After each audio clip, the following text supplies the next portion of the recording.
I'm James from Leader CNC Technologies, and I want to talk to you today about the considerations that you might want to make for buying a 5-axis machine. So there are so many 5-axis machines out there on the market, and if you're considering buying your first 5-axis machine, or even if you're adding to a whole fleet of them, there are many things to consider. There are lots of budgets to consider, so you can buy a very low entry 5-axis machine and you can spend an absolute fortune. Why is that?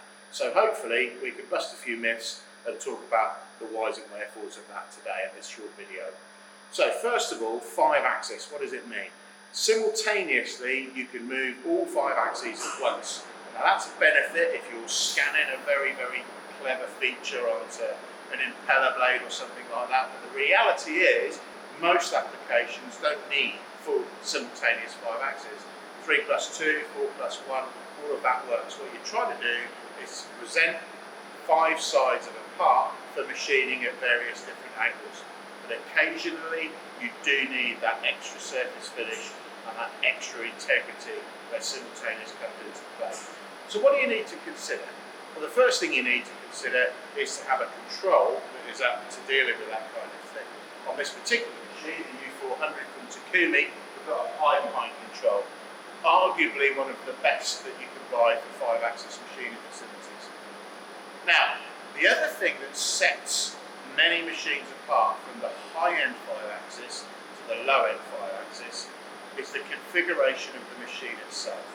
A lot of the, let's say, less expensive machines are derived from a 3-axis machine that simply employ a trunnion unit on that 3-axis C-shaped, C-frame of machine. There's a problem with that.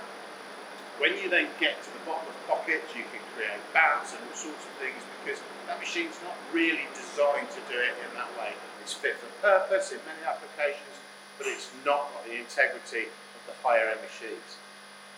What you really need is a Y-axis linear rail that's offset from the bottom rail to the top rail, which we do have on the Takumi range of machines, this U400 being a very impressive small version of what we've got here.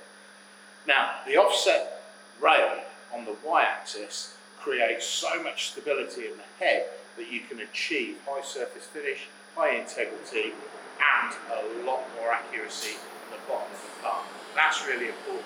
It's usually something you find in the very expensive machines. This is an affordable machine that's got that. The other thing you need to think about is spindle integrity. HSK63 comes as standard with this, and the amount of tools that you need. So if you're having a 5-axis application, you might want to consider loading up a tool carousel with lots of sister tooling. This one has got 50 tools. There's an option for a lot more. So many things to consider with 5-axis machining. Work holding, door opening is another thing. So loading your part. Again, on this machine, we've got a massive door opening. It's automated. That lends itself to automation further on, robotic loading. But more importantly, just from a basic point of view, if it's your first 5-axis, simply getting a forklift or a hoist or something to safely lower your part in a big access is really important. Small footprint, high integrity, great casting, very solid machine. That's what you need with 5-axis integrity. So Takumi, they're well known around the world. They're not that well known in the UK, and that's such a shame because the pedigree of this machine, the amount that you actually get for your money is incredible. So we spoke about high-end machines and we spoke about entry-level machines. This is a high-end machine with a very affordable price tag. We also have one in stock.